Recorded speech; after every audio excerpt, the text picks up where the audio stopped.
Assalamualaikum warahmatullahi wabarakatuh. Waalaikumsalam.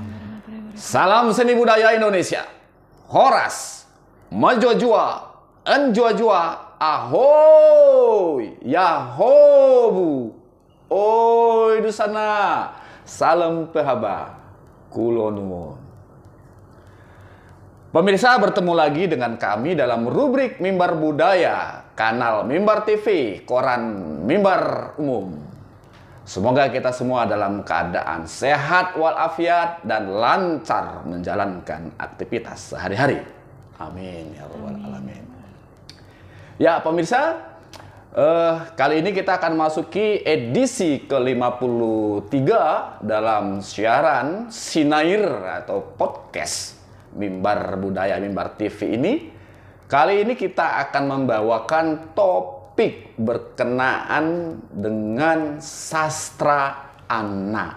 Wah, ini kali ini kita akan berbincang-bincang tentang sastra anak. Nah, hadir di rubrik kita kali ini pada edisi ini adalah penulis cerita anak, yaitu Nur Hilmi Daulay. Selamat sore. Selamat sore, Bang Edi. Iya. Dan satu orang lagi, seorang akademisi dari Universitas Negeri Medan, Bapak Muhammad Hafiz Assalam. Selamat sore. Selamat sore, Bang. Iya. Ya, kedua orang ini berasal dari lembaga yang berbeda.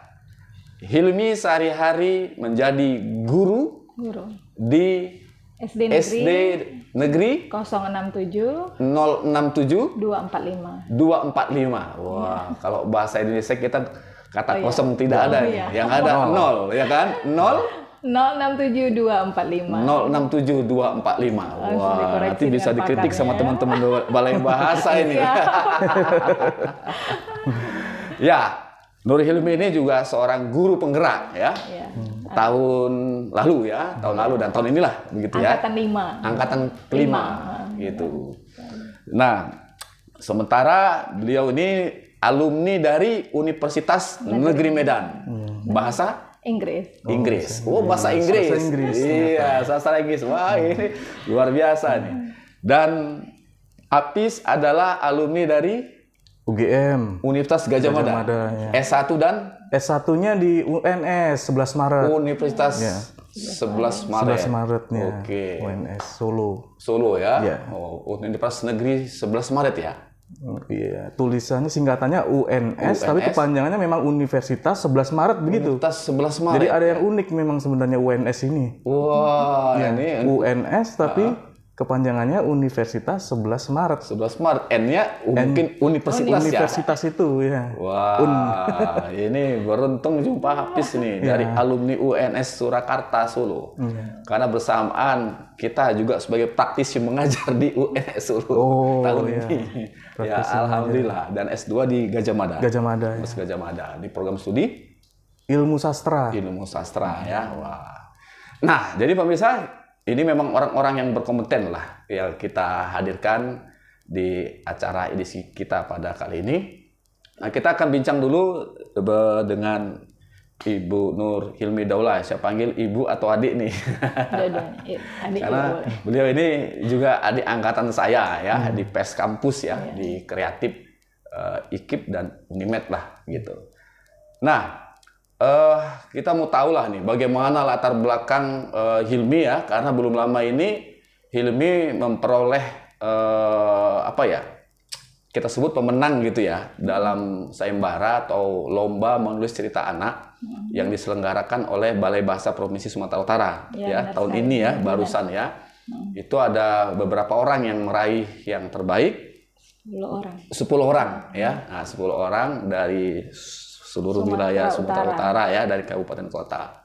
Dan antara lain adalah Hilmi yang ini merupakan tahun kedua ya, yang mendapatkan penghargaan ya. Nah, ini kan kita mau tahu nih pengalamannya, berapa kali tuh ikut lomba, berapa kali menang, yang jelas menangnya 2 kali gitu kan. Nah, berapa kali ikut lombanya. Nah, kita mau tahu nih seluk-beluk awal-awalnya bagaimana nih menulis cerita anak atau sastra anak ini. Baik, terima kasih Bang Edi. Ya. Jadi proses kreatifnya itu awal-awalnya memang sebenarnya dulunya di puisi dulu ya kan. Di puisi ya? Ya, di puisi beberapa kali ikut lomba seperti itu. Iya. Lalu memang tertarik ke membuat cerpen. Iya. Kebetulan kemarin kan kita waktu di kampus saya ikut pers mahasiswa, jadi sering juga nulis di sana.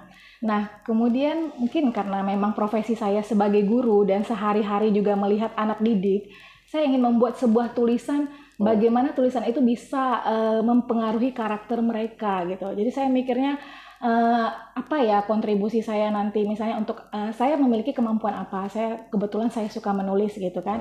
Saya ingin membuat sebuah tulisan yang nanti sedikit banyak anak-anak ini menyukai tulisan saya, lalu kemudian berefek nanti ke karakter mereka. Saya pernah mengikuti sebuah pelatihan dan saya sangat tertegun ketika narasumbernya berkata bahwa tulisan juga ternyata bisa untuk amal jariah. Di situ awalnya memang saya mulai oh iya ya, kenapa nggak anak-anak ini saya jadikan tulisan objek sebagai ilmu amal jariah. Jadi ini ketika kalau kita ini seperti dakwah ya, dakwah bil qalam. Iya benar, bisa jadi. Iya. Jadi kan Bang, misalnya kita pun sudah tiada, mana tahu buku ini tetap ada, dibaca dan anak-anak tergerak hatinya. Saya menganggap seperti itu. Nah di situ saya mulai menulis beberapa cerita anak, cuma masih di laptop itu atau mungkin ada di awal-awal belum masih diendapkan, dipublish. Beberapa saya ceritakan waktu itu Sipa masih kecil kan Bang, anak saya waktu itu saya sering membuat cerita karangan sendiri. Lalu apa masalahnya waktu itu? Misalnya dia malas makan, saya akan membuat cerita karangan sendiri tentang malas makan supaya dia rajin makan gitu kan. Inspirasinya anak ini. Iya di awal-awal seperti itu kan.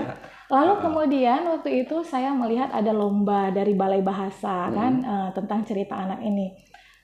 Di awal-awal saya lihat lomba itu ini ada kesempatan ini mau melihat kompetensi saya menulis. Biasanya kan memang nulisnya karena suka aja gitu kan Bang. Saya coba kirim, saya sharing juga sama ada teman juga suka menulis dan beliau bukunya juga sudah banyak, baik itu tidak hanya cernak ya, cerita cerpen biasa, novel dan lain sebagainya. Dan Cernak. Apa itu? Cerita anak.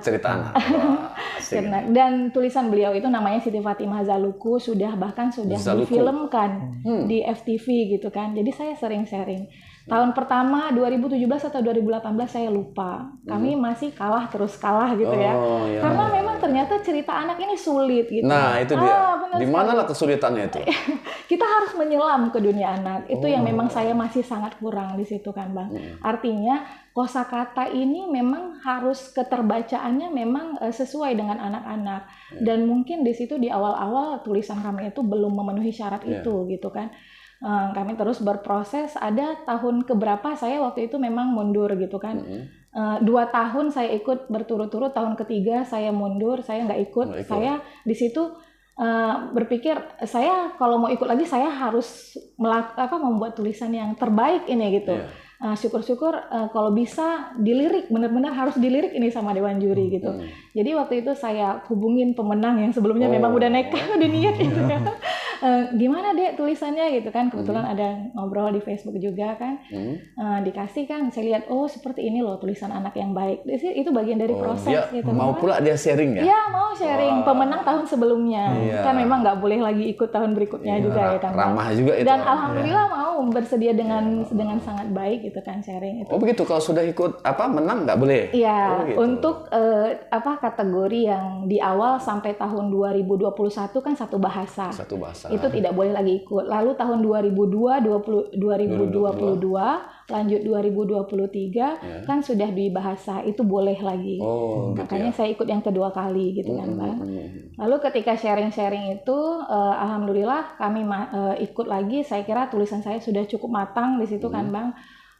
Satu lagi juga ide ya, menggali ide juga menurut saya sangat menantang. Bagaimana menghadirkan tulisan yang menarik tapi juga tidak karena ini lomba pasti harus ada sesuatu yang menarik lah dari tulisan kita di mata Dewan Juri juga gitu kan. Saya memang kemarin di awal mengambil cerita tentang anak disabilitas. Seperti itu ya. Jadi saya combine juga karena ini harus memuat tentang kearifan lokal gitu kan. Saya ada mengambil cerita hubungkan dengan Mandailing alami, makanan khas Mandailing. Jadi bagaimana menghubungkan dengan sesuatu yang tadi anak tadi juga unik ceritanya gitu kan, tantangan dia sebagai disabilitas bagaimana dia kuat, lalu kemudian saya hubungkan dengan kearifan lokal dan alhamdulillah masuk. Dan teman saya yang biasa sharing itu juga dia juga masuk di situ. Juga, ya? Jadi proses kami itu di awal-awal kalah lagi, lanjut 2 tahun 3 tahun gitu kan, di situ dua-duanya kami alhamdulillah masuk seperti itu. Jadi awal-awalnya belum tahu lah karakter tulisan anak yang bagaimana belum tahu. begitu ya. Di situ baru ketika ini seperti ini loh ternyata banyak aspek yang harus dilihat dari tulisan anak gitu, Bang. Nah, setelah menyelami dunia anak lah. Nah, dari situ berarti sudah ketemu lah apa itu? Apakah karakter anak atau bahasa anaknya atau bagaimana? Ya. Jadi kalau yang sering saya perhatikan juga ya kan Bang, dari yang sudah kita jalani, yang pertama sebisa mungkin ketika membuat tulisan anak, kita harus memposisikan diri kita itu sebagai anak. Gitu kan, kita sendiri sebagai anak. Iya. Begitu, jadi selain dari bahasa nanti yang kedua. Jadi saya kira di dalam, apalagi kayak saya memang kepengennya itu harus ada karakter yang diambil. Jadi saya sebisa mungkin ketika anak ini sudah membaca, karakter apa yang ingin saya bangun untuk si anak nanti gitu. Jadi setiap cerita yang saya buat, misalnya pantang menyerah, berarti nanti di ending anak-anak itu harus seperti itu. Nah, kemudian dari segi cerita kontennya muatannya seperti itu. Yang kedua dari segi bahasanya, itu tadi keterbacaan tadi ya kan Bang.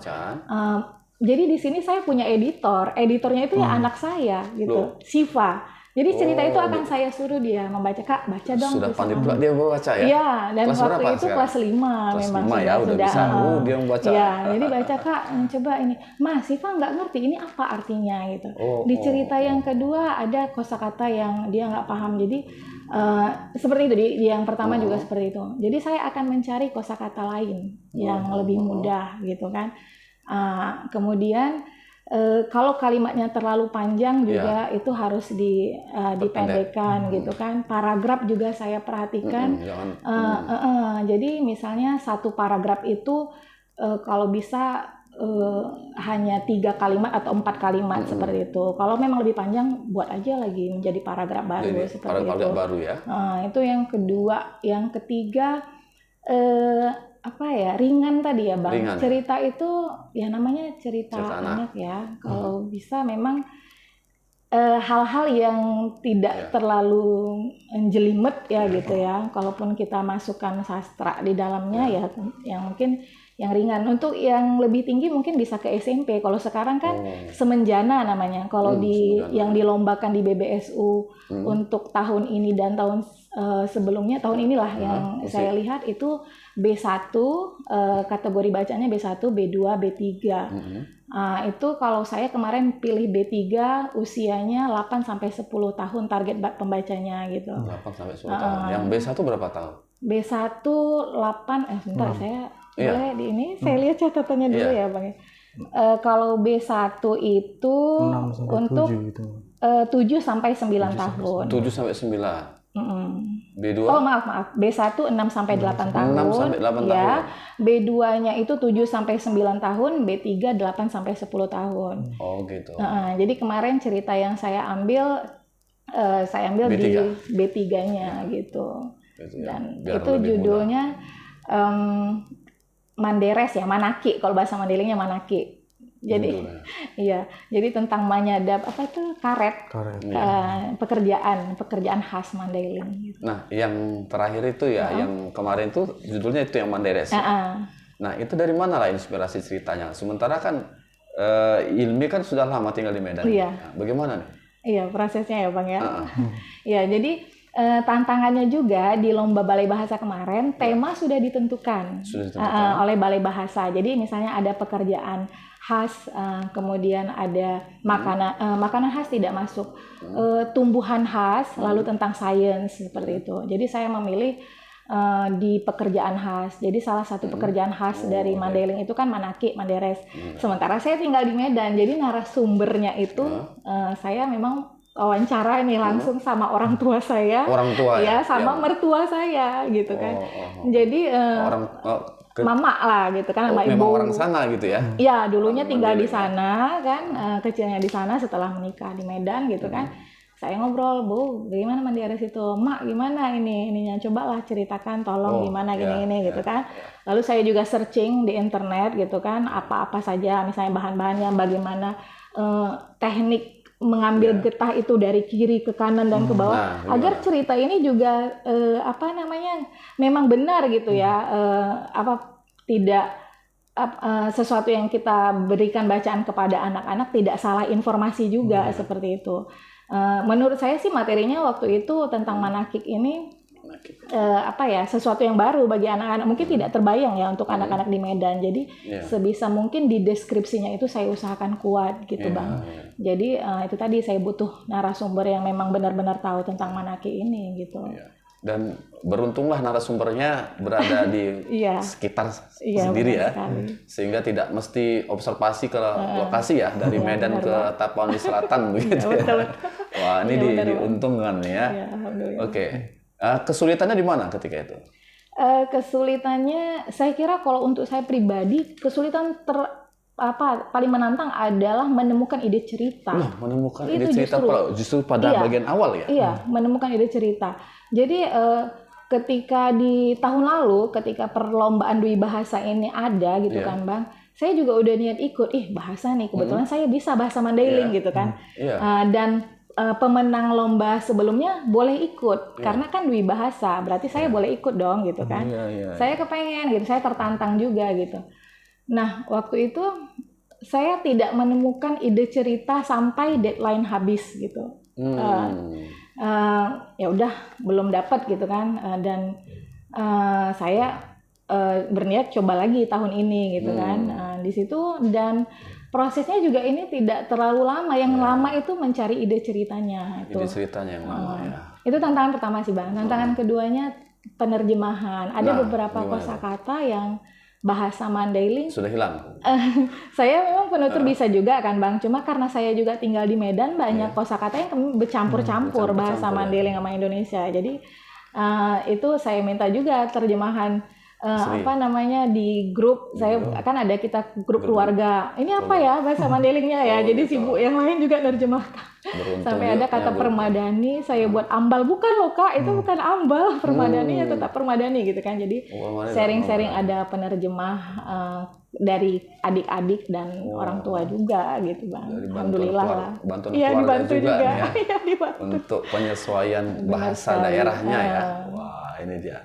Ini penonton, pemirsa ya, kita sudah mendengarkan lah pengalaman dari Nur Hilmi Daulay tentang cerita anak yang berjudul Manaki, Manaki atau Mandieres.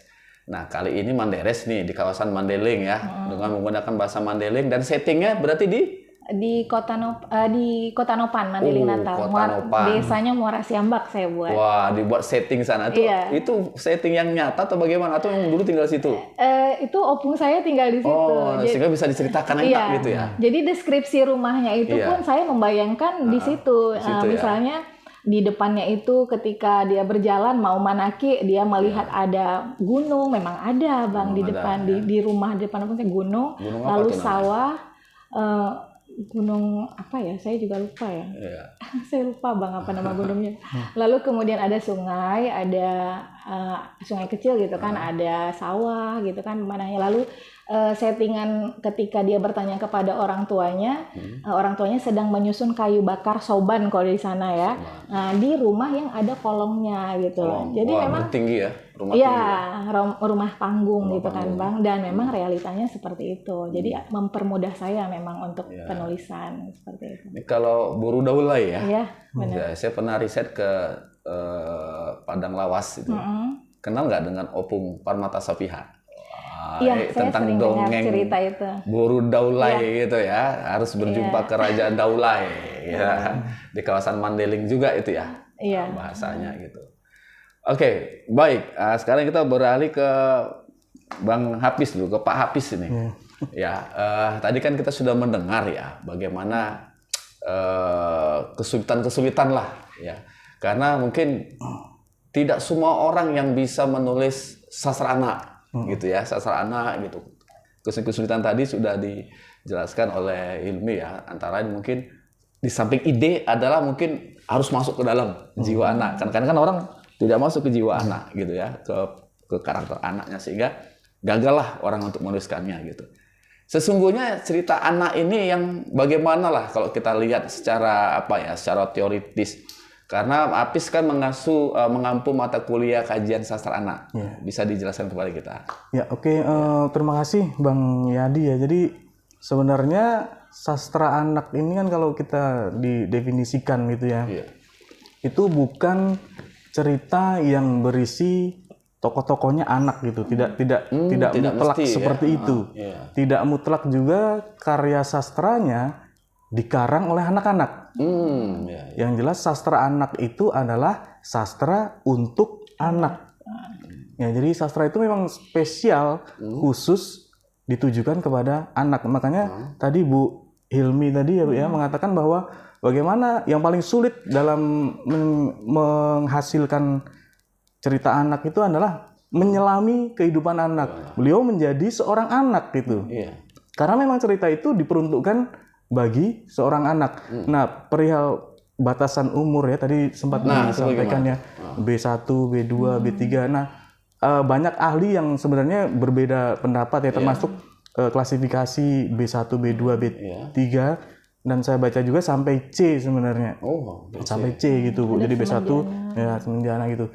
Nah, kalau misalnya kita melihat dari Jean Piaget gitu kan, salah satu pakar psikologi gitu, kita bisa mendasarinya dari psikologi itu, dari psikologi anak ya, psikologi anak gitu ya, itu jelas bahwa usia 0 sampai 2 itu masuk ke dalam kategori anak dan dasar tadi ya, dasar. Nah, ketika kita mengikuti dasar itu, ketika kita berkonsentrasi pada usia 0 sampai 2, maka karya sastra apa yang layak untuk mereka? Nah, itu dia. Karya apa yang layak untuk mereka? Tentu 0 sampai 2 tidak mungkin cerita anak, tidak mungkin puisi dan sebagainya gitu. Nah, 0 sampai 2 itu lebih kepada pengenalan kosakata, pengenalan kosakata gitu. Lalu meningkat ke 3 sampai 5, 5 sampai 7, dan yang terakhir itu 12. Jadi kalau menurut Jean Piaget itu anak itu batasnya sampai usia 12. Itu disebut sebagai seorang anak, dan 12 tahun itu mereka sudah mengenal kelengkapan kosakatanya sudah cukup tinggi ya, sehingga bisa memahami cerita anak itu, apalagi puisi. Nah, puisi ini justru pada level yang paling tinggi. Iya, benar. Bu, ya, jadi sulit itu ya. Sulit itu karena banyak orang yang mengatakan membuat puisi itu gampang gitu ya. Membuat puisi itu gampang karena sedikit-sedikit gitu kan, Bu ya. Apalagi puisi anak. Puisi anak, puisi untuk anak gitu. Ya, anak mengalami proses psikologis simboliknya. Jadi ketika mengenal bahasa itu sebenarnya pengetahuannya dimediasi oleh bahasa. Dia anak manusia itu terlahir pada dasarnya tidak ada yang dalam keadaan bodoh ya, Bu ya. Tapi dalam keadaan tidak berpengetahuan. Ya. Bahasa itu adalah salah satu cara untuk anak memediasi, mencari, mengoleksi ilmu pengetahuan melalui rasionalitasnya dan pengalaman itu. Nah, ketika seorang anak ini berada pada level yang tinggi tadi, udah 12 tahun, dia kosakatanya sudah lengkap dan dia sudah mulai mengenal puisi. Ya, puisi itu sudah mulai dikenal, melengkapi kosakata-kosakata, bahkan melihat bahwa kosakata itu tidak bisa dimaknai secara tekstual. Itu sudah paham itu. Kan puisi seperti itu ya, jadi maknanya itu figuratif, kiasan gitu ya, maknanya kiasan. Misalnya mengatakan, kaulah ibuku adalah matahariku. Ibu matahari. Sudah pinter dia buat seperti itu ya. Dia sudah bisa memfigurasi matahari gitu. Personifikasi. Metafora gitu. Metafora. Matahari itu menyinari, matahari itu berfungsi sangat besar bagi kehidupan manusia, disamakan gitu sifat matahari dengan ibunya. Nah, ini level tinggi gitu. Level tinggi ya. Level tinggi dalam memahami sastra anak atau dalam mengkreasi sastra anak. Jadi memang tidak sembarangan. Jadi Bu Ilmi ini memang luar biasa ketika bisa menulis sastra anak menjadi pemenang, menjadi juara. Itu bukan hal yang remeh temeh itu, karena yang sulit ya. Yang sulit karena harus menyesuaikan bahasa anak. Kemudian tadi selama ini kita terjebak sebenarnya. Kalau sastra anak pasti nanti sumbernya dari cerita-cerita daerah, cerita-cerita lisan. Selama ini pasti kan begitu. Legenda Danau Toba dibuatlah cerita rakyat gitu cerita rakyat, kemudian itu disajikan kepada anak. Padahal belum tentu, Bu. Belum tentu legenda Danau Toba itu layak untuk anak. Belum tentu. Karena tidak semua karya, tidak semua sastra anak itu layak untuk anak. Sudah banyak gugatan terhadap karya-karya, termasuk Bang Yadi. Si Kancil itu sudah digugat berbagai macam peneliti karena tidak sesuai karena si Kancil ini jadi Kancil ini adalah sebuah simbol kecerdikan, tapi pada titik tertentu dia licik. Ya, dia memanfaatkan kebodohan, keluguan binatang-binatang lain demi kepentingan dia. Lalu yang seperti ini apakah mau dijadikan idola gitu? Nah, itulah karakter tadi, Bu. Jadi karakter tadi apa yang mau penulis sastra anak ini hati-hati sekali gitu.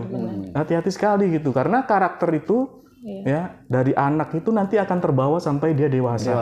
Sampai jadi berpengaruh sekali. Makanya sastra anak ini hal yang luar biasa. Dan penulisnya juga adalah orang yang luar biasa. Dari cerita Kancil tadi ya, kebanyakan kan orang-orang dewasa sekarang ini, ya kan, mungkin politikus-politikus kita itu mungkin dibesarkan oleh tradisi Kancil, dibesarkan oleh dongeng-dongeng Kancil yang licik gitu jadi ketika dewasa jadinya licik. Terinternalisasi, Bang. Jadi prosesnya disebut sebagai internalisasi gitu. Jadi dia masuk ke dalam pikiran alam bawah sadar anak sehingga dia akan berpengaruh dari dia kecil sampai dia dewasa. Termasuk lagu anak, misalnya Nina Bobo itu. Nina Bobo itu juga punya dampak yang buruk sebenarnya, Bang. Jadi Nina Bobo, Nina Bobo. Kalau tidak bobo digigit nyamuk. Ngancam ya? Ngancam. Jadi selama puluhan tahun harus anak-anak tidur, Indonesia tidur dalam kondisi alam bawah sadar terancam gitu. Dan ancaman itu tidak rasional, Bang. Masalahnya adalah ancaman itu tidak rasional. Kalau tidak bobok digigit nyamuk. Justru karena dia bobok lah, justru karena dia tidur lah, dia digigit nyamuk. Gitu. Akhirnya terbawa sampai dewasa, mudah diancam. Kemudian ketika punya kekuasaan dia balik mengancam orang dengan cara yang sama, tidak rasional. Kalau tidak bobok katanya lagi gitu ya. Kalau tidak bobok digigit nyamuk. Padahal karena dia bobok lah dia bisa digigit nyamuk. Kalau dia tidak tidur, dia masih aktif, dia tidak akan digigit nyamuk gitu. Jadi banyak persoalan sebenarnya, dan Bu Hilmi tadi luar biasa ketika persoalan-persoalan yang ada itu justru menjadikan inspirasi bagi beliau untuk menciptakan sastra anak yang pada akhirnya sesuai dengan tujuan awal tadi ya, Bu ya. Amal jariah. Karena memang itu tadi, Bang, berdakwah melalui tulisan, dan dikatakan bahwa pena itu jauh lebih tajam daripada pedang. Jadi punya kemampuan untuk mengubah karakter. Keinginannya seperti itu. Ya itu insya Allah nanti akan diwujudkan oleh Ibu gitu, dari hasil karya Ibu gitu. Berarti memang ini otokritik juga ya bagi dunia sastra anak ya, untuk peningkatan karakter tadi ya. Perlu kehati-hatian ya. Nah kemudian watak atau sikap yang mungkin kelicikan, mungkin ada hal-hal lain ya yang perlu dihindarkan atau dihindari ya dalam perkembangan sastra anak itu, mungkin yang dia tidak bisa disejajarkan dewasa gitu ya. Tadi kan ancaman, motif ancaman dalam cerita anak, dalam sastra anak, antara lain lagu Nina Bobo. Mungkin ada motif yang lain gitu, yang mesti dihindarkan lah gitu. Motif yang lain seksual, Bang. Seksual ya. Karena selama ini kan banyak sastra anak, cerita anak itu yang diambil dari cerita-cerita lokal, cerita lokal gitu ya. Akhirnya Yang tadi bidadari misalnya, Bidadari, seolah-olah gitu ya. 7 bidadari bidadari. mandi, kemudian mengintiplah seorang Joko Tarub. Kan ini bukan mengintip mandi, ini di hutan, 7 bidadari. 7 bidadari kemudian mencuri kainnya, kemudian dijadikan istri lah dia. Dijadikan istri. Kan ini bukan ajaran moral yang baik gitu, Bu. Padahal selama ini diajarkan seperti itu kita. Salah satu cerita rakyat yang kemudian diadaptasi menjadi cerita anak itu adalah Joko Tarub itu tadi. Apalagi cerita itu Sang Kuryang itu ya. Sang Kuryang dia menikahi ibunya. Ya, terus di awal dia dihamili oleh anjing. Dihamili oleh seekor anjing, kemudian punya anak laki-laki. Anak laki-laki itu memanah anjing yang itu bapaknya. Kemudian dia diusir, kembali lagi melihat ibunya cantik, ingin menikahi ibunya. Kan kompleks sudah sejak awal ada adegan kekerasan di cerita itu ya. Ada seksualitas, ada kekerasan ya, pembunuhan apa begitu ya. Dan konfliknya rumit. Sementara anak ini belum bisa menjangkau, pola pikirnya belum bisa menjangkau tentang konflik-konflik yang rumit gitu, kompleks gitu. Kalau kita kritisi lah, contoh misalnya Sang Kuryang gitu ya. Kalau kita lihat dari kultur budaya, Sang Kuryang kan dari Sunda ya. Kita lihat kan psikologis orang-orang Sunda itu sebetulnya halus jiwanya. Tapi lihat dari sasarannya kok seperti itu ya. Berbaling terbalik sepertinya gitu. Nah, barangkali kan cerita itu juga jadi ada akulturasi juga dari berbagai macam kebudayaan ya, Bang ya. Jadi tidak melulu bahwa karya sastra yang muncul itu murni 100% dia menggambarkan masyarakat pemiliknya. Bisa jadi dia berkebalikan, bisa jadi dia terinspirasi juga dari yang lain. Kalau model cerita Sang Kuryang ini kita bisa menerangkannya dari Oedipus kompleks misalnya gitu ya. Freud gitu. Seorang anak yang pada dasarnya anak ini secara psikologis dia ingin kembali ke rahim ibunya atau menyayangi ibunya gitu. Jadi jatuh cinta dengan ibunya itu hal yang sebenarnya biasa gitu dalam konteks tadi Oedipus kompleks. Oedipus kompleks ya. Oedipus kompleks. Secara psikologisnya seperti itu ya. Secara psikologis seperti itu. Tapi cerita yang seperti itu kan tidak bisa kita delivery, kita sampaikan kepada anak secara mentah begitu gitu. Yang seperti itu justru mengganggu kan. Mana berbahaya secara psikologis. Terbawa dalam pikirannya, oh bisa ya manusia itu, seorang perempuan itu dihamili oleh seekor anjing. Bisa ya ibu itu dinikahi oleh putranya sendiri gitu. Meskipun ibunya mengakal-akali supaya tidak jadi gitu ya. Tidak jadi gitu. Akhirnya memang tidak jadi gitu. Dan itu juga sebagai gambaran sebenarnya perempuan-perempuan Sunda itu kenapa cantik dan dia awet muda gitu. Awet muda rata-rata. Awet muda salah satu ya seperti itu karena Dayang Sumbi itu yang usianya ibu-ibu ada seorang perjaka pun dia masih mencintai gitu, masih tertarik dengan kecantikan. Berarti ada semacam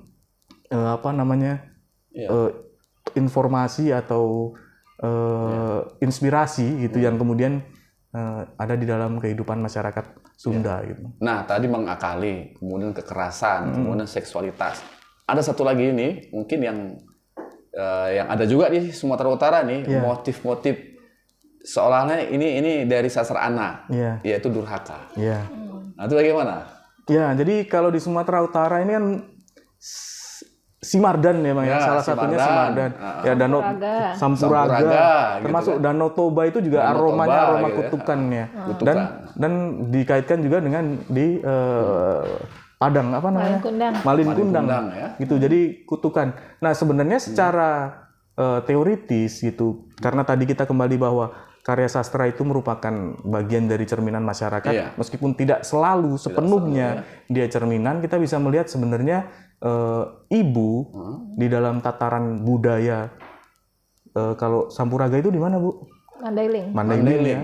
Simardan, Tanjung Balai.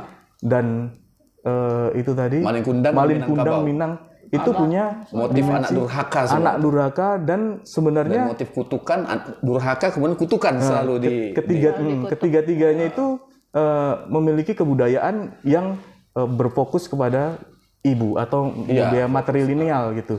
Matrilineal. Meskipun kalau Mandailing dan Tanjung Balai tentu tidak, tapi Islamnya kuat. Islamnya kuat ya. Berbeda dengan Toba misalnya. Toba kan Kristen, sementara kalau di Mandailing dan Tanjung Balai serta Minang itu keislamannya sangat kuat. Jadi Islam ini kan punya ajaran surga ada di bawah telapak kaki ibu. Jadi ibu punya kekuatan yang luar biasa. Salah satunya adalah dalam tanda kutip mengutuk gitu. Nah, anak sebenarnya berbahaya juga ketika memahami bahwa ibu itu bisa mengutuk. Ya, jadi sayangilah ibumu agar kamu tidak dikutuk. Ini berbahaya. Itu berbahaya. Nah, kita perlu menyampaikan bahwa sebenarnya kita menyayangi ibu itu karena rasa cinta kita, rasa terima kasih kita, dan itu adalah perintah Tuhan gitu. Karena untuk menyayangi ibu. Bukan kita memberikan statement ancaman. Nanti kalau kamu durhaka, nanti kamu jadi batu. Nanti kalau kamu durhaka, kamu jadi pulau. Durhaka nanti kamu genangi air dan sebagainya. Nah, kadang-kadang delivery atau cara kita menyampaikan kan bercerita ini kita Bang. Bercerita kita kan atau orang tua ibu mendongengi anaknya itu kadang-kadang bermasalah karena mindsetnya adalah dia dulu juga diceritakan seperti itu, diancam seperti itu, akhirnya dia juga balik mengancam anak. Sebenarnya tidak ada masalah dari cerita itu Bang, kalau menurut saya ya secara dari literatur yang saya baca tidak ada masalah dengan proses cerita itu, hanya saja delivery-nya, fokusnya itu kita harus melihat bahwa kewajiban seorang anak untuk berbakti kepada orang tua itu adalah ya perintah agama gitu. Bukan merupakan ketakutan akan ancaman dikutuk gitu. Karena kan katanya kan dari Al-Qur'an ya, tidak boleh mengatakan kepada ibu gitu kan. Nah, ketika Rasul ditanyakan siapa yang harus sayangi adalah ibumu baru ayah. Nah, mungkin karena kajian keagamaan itu tadi ya, religiositas di Minangkabau, di Mandailing, di Melayu itu sehingga cerita itu harus patuh apa kata ibu. Nah, masalahnya adalah dalam dakwah itu kan tidak dianjurkan orang tua untuk mengutuk anaknya, harus tetap menyayanginya. Gitu ya, tetap menyayanginya gitu. Kalau anaknya bersalah, itu bagaimana supaya terbukalah pintu hidayah untuk anaknya tetap mendoakan anaknya untuk apalah gitu, untuk sadar gitu ya, bukan dengan cara kutuk. Nah, mungkin apakah dalam kondisi masyarakat agraris ketika itu ya, sehingga ada kata kutukan, ya kan, dikutuk jadi batu. Ya di Pulau Simardan jadi Pulau Simardan ya, jadi batu. Sampuraga ada batu Sampuraga, ya kan. Nah, Malingkundang ada batu Melangis jadi batu Malingkundang. Mungkin apakah kondisi masyarakat seperti itu ya, masyarakat agrarisnya ya, sehingga harus kutuk gitu ya. Nah, sebenarnya Bang, saya tidak menemukan cukup literatur yang mengatakan bahwa ibunya itu betul-betul mengutuk. Jadi tidak ada secara tekstual kukutuk kau jadi batu. Tidak. Ya, kalau dari film ya, paling tidak dari film kita lihat itu, ibunya itu justru mengatakan bahwa anakku, hatimu telah menjadi batu karena dia telah mencampakkan hatinya yang jadi batu ternyata. Dan Tuhan Allah itu merespons itu gitu. Ternyata Tuhan itu merespons itu tidak hanya hatinya yang jadi batu, tapi diaktualisasi tubuhnya juga menjadi batu. Jadi kemungkinan kutukan-kutukan ya tanda kutip itu sebenarnya hanyalah simbol. Jadi Malingkundang itu yang jadi batu bukan tubuhnya sebenarnya tetapi hatinya yang sudah membatu gitu. Ya, ini kalau kita kaji seperti itu memang seperti itu ya. Cuma dalam mitologinya, dalam mitos-mitos kan ya terlanjur seperti itu ya kan. Nah, dalam kajian akademis bisa terluruskan terluruskan yang seperti itu. Wah, itu menarik sekali nih. Jadi ada beberapa karya-karya sastra anak itu yang perlu diperhatikan lah untuk masyarakat guna guna untuk membangun karakter anak itu sendiri ya. Harus menghindari yang tadi buruk tadi ya gitu, karena sastra anak ini juga untuk membangun jiwa anak ya, supaya bisa menghargai orang lain, menghargai diri sendiri, keluarga gitu ya. Nah, apabila tidak dihindari yang tadi, yang seksualitas, kekerasan, durhaka, kutukan, ini kan bisa berbahaya. Sejak dini anak sudah dilatih kekerasan, sudah sejak dini anak-anak dilatih menipu ya kan, mengakal-akali licik begitu ya. Wah, ini. Nah, pemirsa, ini kita dapat pembelajaran yang menarik nih dari Apis ya. Nah, kemudian kembali kepada Ilmi ya. Nah, tadi di awal itu menulis puisi ya. Kemudian berubah ke menjadi menulis prosa begitu ya. Nah ini bagaimana? Apakah tidak tertarik untuk menulis puisi-puisi anak? Belum sih Bang. Ada keinginan dulu, cuma saya kira bahkan untuk menulis puisi dewasa juga diksinya juga kita penuh tantangan gitu. Iya. Nah, jadi saya kira perlu proses yang lebih panjang seperti itu kan. Untuk sekarang saya kepengen concernnya tadi di cerita anak. Oke. Seperti itu. Iya, apalagi dengan Dwibahasa ya, sekaligus memasyarakatkan bahasa ibu sendiri ya, sebagai kultur Mandailing ya. Iya benar. Atau mungkin nanti seandainya ada wadahnya, ada yang mewadahi, barangkali BBSU atau instansi lain memfasilitasi kita untuk menulis itu. Nah kadang-kadang kita juga sudah menulis, tapi tidak ada medianya seperti itu kan. Kalau ini karena BBSU ada membuat cerita anak, ada wadahnya. Kemudian cerpen-cerpen misalnya dulu waktu masih di kampus kita menulis, ada medianya. Kalau misalnya puisi-puisi tentang anak ini sejauh ini saya belum menemukan itu seperti itu. Dan untuk tembus ke Pusbuk misalnya, untuk hari ini namanya Pusbuk ya, Pusat itu juga belum saya lihat. Untuk puisi anak belum terlalu banyak dilirik gitu kan Bang. Tapi kalau untuk tadi cerita anak atau buku-buku tentang, apalagi sekarang P5 ya, ini niat saya untuk bulan depan ada rencana untuk mengajak guru-guru menulis di komunitas. Saya tergabung di komunitas kami pengajar, ingin mengajak teman-teman untuk menulis buku yang berhubungan untuk peningkatan lah karakter anak yang berhubungan dengan profil pelajar Pancasila itu gitu. Jadi seperti tadi menyambung kata Abang kan itu karakter ya berbahaya sekali, itu saya sepakat ya. Ketika menulis cerita anak, lihat juga lah karakternya gitu, karena setiap tulisan ini kan pasti dipertanggungjawabkan gitu kan. Jadi ketika kita menulis, saya pernah ikut saya juga pelatih dongeng kan Bang, bercerita untuk di sekolah.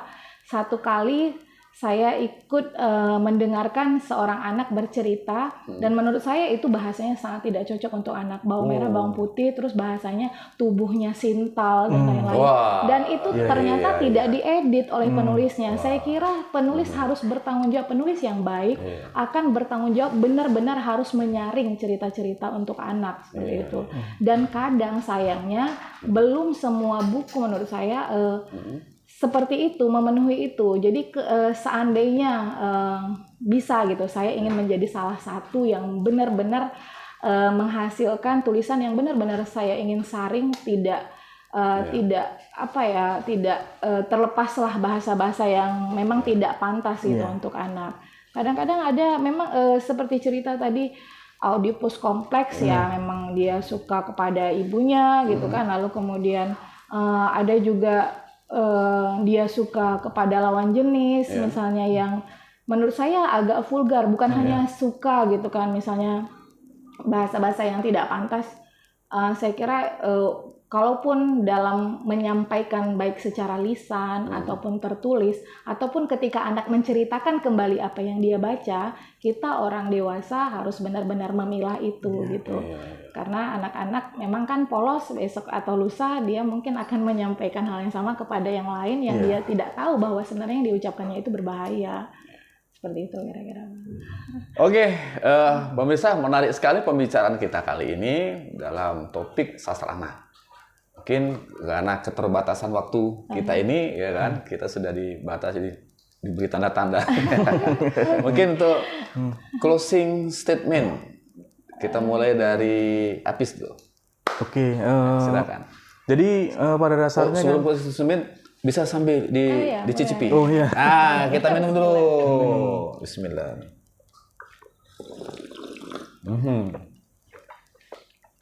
Menikmati kopi, teh, dan pisang goreng. Goreng-gorengan. Silakan.